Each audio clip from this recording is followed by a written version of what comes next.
नमस्ते फ्रेंड्स, मैं चंदा श्रीवास्तव आज फिर एक नई कहानी के साथ। आज की कहानी कोख। जेठ का महीना था। देह को झुलसा देने वाला पछुआ हवा बह रही थी। तपती धरती में दरारें ऐसी फटी थी कि मानो किसी ने दर्राती से सीना चाक चाक कर दिया हो। ऐसी भीषण गर्मी में चंदनपुर की कच्ची पगडंडी पर नंगे पांव रखते नीमा सीआरपीएफ बटालियन के साथ जा रही थी। नीमा के लिए सुरक्षा बलों से दो चार होना कोई नई बात नहीं थी।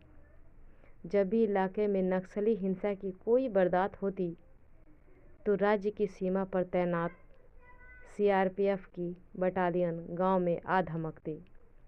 फिर शुरू हो जाती नक्सलियों की धरपकड़ के नाम पर घर घर में तलाशी और शक के आधार पर नौजवानों की गिरफ्तारी और घरों घरों में घुसकर महिलाओं से छेड़छाड़। मगर आज तो सुरक्षा बलों ने हद कर दी। गर्भवती नीमा को जबरन गांव से उठाकर कैंप में ले आए थे। उससे सख्ती से पेश आ रहे थे। भीषण गर्मी और प्यास से व्याकुल नीमा पेट दर्द से कराह उठी। उसका पेट पकड़ कर बैठ गई। ठीक सीआरपीएफ के कमांडेंट के सामने घेरा बनाए जवान संगीने ताने थे। थोड़ी देर तक वह कट रही मुर्गी की तरह छटपटाती रही। सामने की पगडंडी से जो लोग गुजर रहे थे उनमें से किसी ने मुड़कर नीमा उड़ाव को देखा, किसी ने नहीं देखा।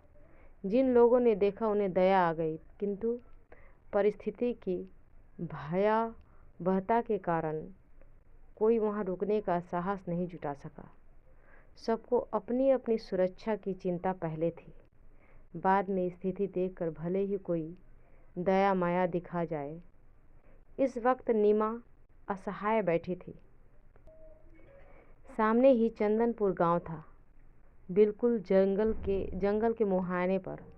यूँ कहे कि गांव में महज आधा किलोमीटर की दूरी पर जहां से जंगल शुरू होता था उसके पहले ही बटालियन का कैंप था। कल सुबह 6 बजे से ही गांव की सीमाएं सील कर दी गई थी। कटीले तारों से घेरा डाल दिया गया था। अहले सुबह से ही गांव में तलाशी चल रही थी। 10-10 हाथ की दूरी पर हाथों में राइफल थामे सीआरपीएफ के जवान खड़े थे।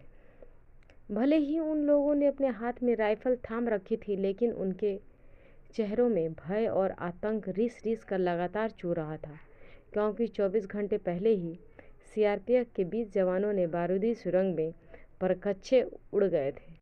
हथियार और कारतूस लूट गए थे। हाल के दिलों में नक्सली हिंसा बढ़ गई थी। बहुत ही खून खराबा हो रहा था।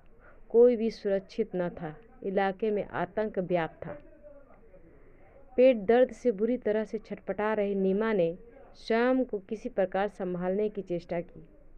निचले होठ को दांतों से भींचते हुए उसने अपने बढ़े हुए पेट को हाथों से संभाला और असहनीय दर्द से थरथराती हुई वह जमीन पर उठने का भरकस प्रयास करने लगी। तनिक ऊपर उठकर पुनः जमीन पर धम से जा बैठी। ऐसा लग रहा था कि पूरे महीने में होने के कारण प्रवश वेदना से छटपटाती नीमा को अभी भी बच्चा हो जाएगा। यह पेट ही उसका सबसे बड़ा संबल था।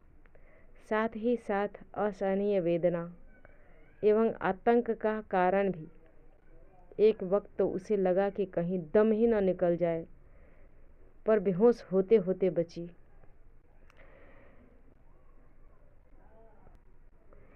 नीमा की मरियल देह के ऊपरी हिस्सा वस्त्रहीन दिख रहा था। सावली देह में लिपटी हुई थी। तैलाक्त धारीदार साड़ी जैसे कोई चीज सीख सी कलाइयों में प्लास्टिक की चंद चूड़ियाँ पहन रखी है। चपटी नाक में चपटी सी नाक, ''नकबेसर'। आंखें दोनों बड़ी बड़ी थी। कोटरों की गहराई में असहाय सी पड़ी आंखों में करुणा टपक रही थी। गाल पर सूखे आंसुओं की धारियों ने चेहरे को और डरावना बना दिया था। दुबली पतली देह आकृति की तुलना से में बडौल ढंग से बढ़े हुए पेट को संभालती हुई नीमा इस बार अपने दांत भींचती हुई दर्द से अपनी बोरौनियों को सकोड़ती हुई पूरे साहस से उठ खड़ी हुई। मादर कुतिया, चल बैठ, गालियों से गरजती आवाज़ पर ठिठक गई नीमा। भेड़िए की तरह चारों तरफ से घिरे हुए बंदूकधारी जवान कंधे से कंधा मिलाकर वे लोग पत्थर की मूर्तियों की तरह कतारबद्ध खड़े थे। निर्देश मिलते ही वे सक्रिय हो जाएंगे। वे कोशिश कर रहे थे कि उनके चेहरे पर दृढ़ता का भाव बना रहे, लेकिन उनकी आंखों में अजीब सा रहस्यमयी भाव टपक रहा था, एक संग, खौफ और आतंक। आवाज़ को अनसुनी कर नीमा पेट दर्द को बर्दाश्त करती हुई पूरे साहस से हिलती डुलती बढ़ने लगी। रुकी नहीं वह, रुकने का कोई उपाय नहीं था। रुकने से बेहतर तो मौत थी। उसने सोचा, यहाँ भी मरना है तो क्यों न भाग कर जान बचाने का उपाय करूं। अरे हरामखोर, रुक जाओ वरना गोली मार दूंगा। हुंकार भरी आवाज़ नीमा के कानों में गूंजी। मैंने क्या किया है? तीव्र प्रतिवाद से भरे स्वर में कहती हुई वह पेट दबाए कैंप से बाहर निकल गई। बंदूकधारी जवान गंदी गंदी गालियां बक रहे थे, लेकिन उन गालियों की अनसुनी कर आहिस्ता आहिस्ता आगे बढ़ती जा रही थी। कड़ी धूप और प्यास से उसका हलक सूख गया था। अब उसके आसपास कोई नहीं था। चारों ओर सन्नाटा पसरा था। चंदनपुर पर थोड़ी देर बाद शाम उतरने वाली थी। जंगली जानवरों का रुख खुले मैदान की तरफ होने वाला था। अक्सर देर शाम हाथियों का झुंड आकर गांव में उत्पात मचाने लगता था। खेतों में तैयार फसलों को रौंद डालता था। कभी कभी कोई चीता भी आ धमकता और घरों के बाहर बंधे पशुओं को मार डालता था, मानो गांव में भी जंगल का कानून ही चलता हो। सीआरपीएफ के जवान ने नीमा के प्रतिवाद का कोई उत्तर नहीं दिया। कैंप से बाहर आकर वे लोग उसी मुद्रा में खड़े थे, संगीनों को ताने। निशाने पर थी नीमा। अपना फूला हुआ पेट संभालती हुई वह गांव की ओर बढ़ी जा रही थी, दर्द के सैलाब में डूबती, उतारती, हाफती, प्रसव वेदना को भोगती बेजुबान गाय सी। इस बार नीमा के पीछे मुड़कर देखा। भरे हुए गले में लरसते लहजे में बोली, साहिब जी, हम कोनो डकैती किए हैं, कोनो बदमाशी किए हैं का जे हमको घर नहीं जाने देते हैं? वह दर्द से बिलबिला उठी थी। संगीनों को ताने जवान अब भी मुस्तैद थे। शायद कमांडेंट ने आदेश मिलने की प्रतीक्षा कर रहे थे। अब साहस बटोर कर फिर आगे बढ़ी। साथ ही साथ बादलों की गड़गड़ाहट की तरह फिर हुंकार सुनाई दी, ठहरो नहीं तो गोली मार दूंगा। यह हुंकार चंदनपुर के शांत परिवेश में गोल मगोल प्रतिध्वनि होने लगी। ठहरो नहीं तो गोली मार दूंगा। शोरगुल सुनकर कमांडेंट कैंप से निकल आए। सिर पर कैप रखे।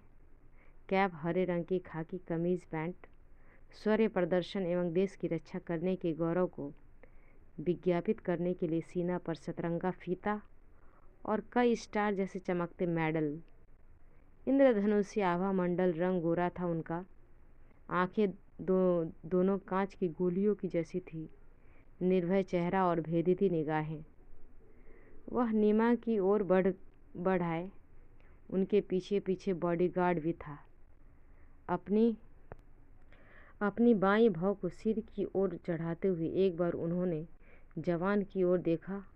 विद्युत गति से उन जवानों ने उन्हें सैल्यूट मारा और इस बार कमांडेंट नीमा को ऐसे घूर रहे थे जैसे घेरे में आए शिकार को मारने से पहले शिकारी घूरता है। उनसे लगभग 10-12 फुट की दूरी पर थी नीमा। अपने दोनों घुटने के बीच सिर झुकाए पगडंडी पर बैठ गई थी। वह पेट दर्द से उसकी आंखें पथराती चली जा रही थी। चेहरा विवर्ण हो चला। अरे छोकरी, क्या है वहाँ? जबरे कठोर करते हुए कमांडेंट ने दहाड़ा। आवाज़ को सुनकर नीमा दहल उठी। उसने साहस बटोरा और अपनी जगह से उठ खड़ी हुई। लगभग लड़खड़ाती हुई कमांडेंट के समीप पहुंचकर बेतरतीब ढंग से बिखर गई। कमांडेंट साहब इस बात तनिक अचकचा से गए। चारों ओर खड़े नौजवान संगीने संभाले एकदम सजग थे। कोटरों से धसी उनकी दोनों आंखों ने कमांडेंट को निहारती हुई नीमा बड़बड़ाती रही। साहिब जी, हमको छोड़ दो। हमरा एको बाल बच्चा ना है। अगर पेट में ई भी मर जाएगा तो हमरे पास रह क्या जाएगा। साहिब, हम कोनो पार्टी वार्टी नहीं करत है। हमरे पास कुछो नहीं है। विश्वास नहीं हो तो हमरा तलाशी लेके देख लो। दर्द से बिलबिलाती हुई उठ खड़ी हुई सीमा लगभग अपनी जांघ तक कपड़े उठाते हुए उसने अधजले बांस की तरह दिखने वाली मांसहीन झुलसी रंगत वाली अपनी लिकलिकी टांगों को अनावृत कर दिया।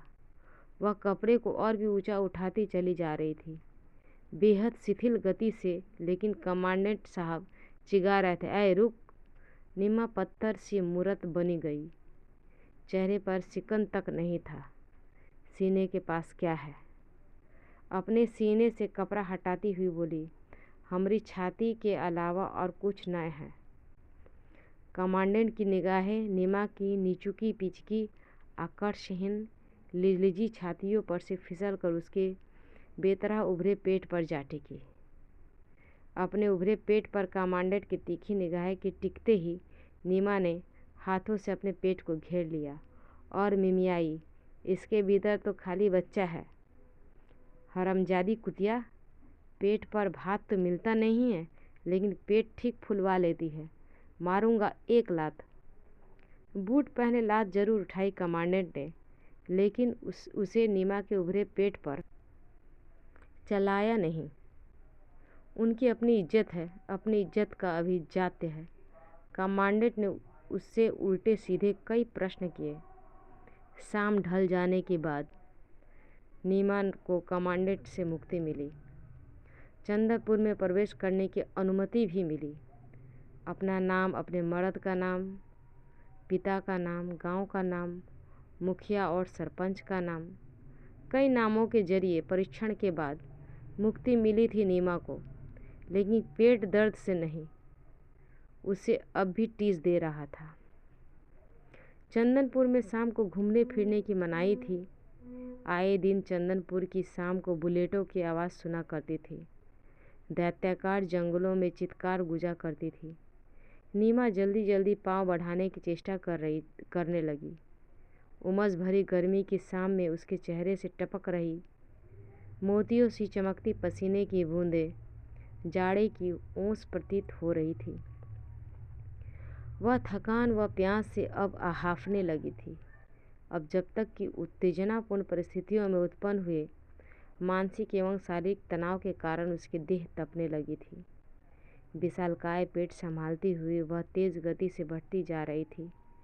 झाड़ियों के बीच से गुजरने वाली सणपणी की तरह वह बलखाती पगडंडी पर वह गिलहरी जैसी कुर्ती में फुर्ती से लपकी चली जा रही थी।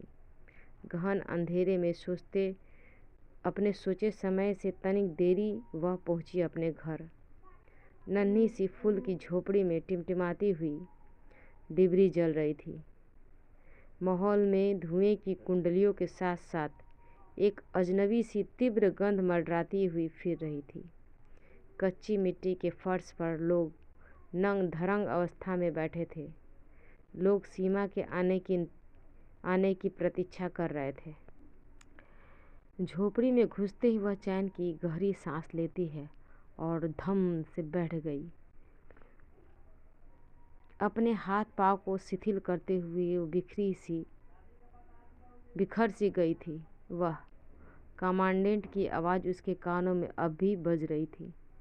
डिबरी की रोशनी में टिमटिमाते पूरे चंदनपुर गांव में यह खबर फैल गई कि जंगल के कानून से लोहा लेते हुए थरथराते माहौल में उस बौनी सी मड़ैया में नीमा ने अपनी कोख को जन्म दिया है।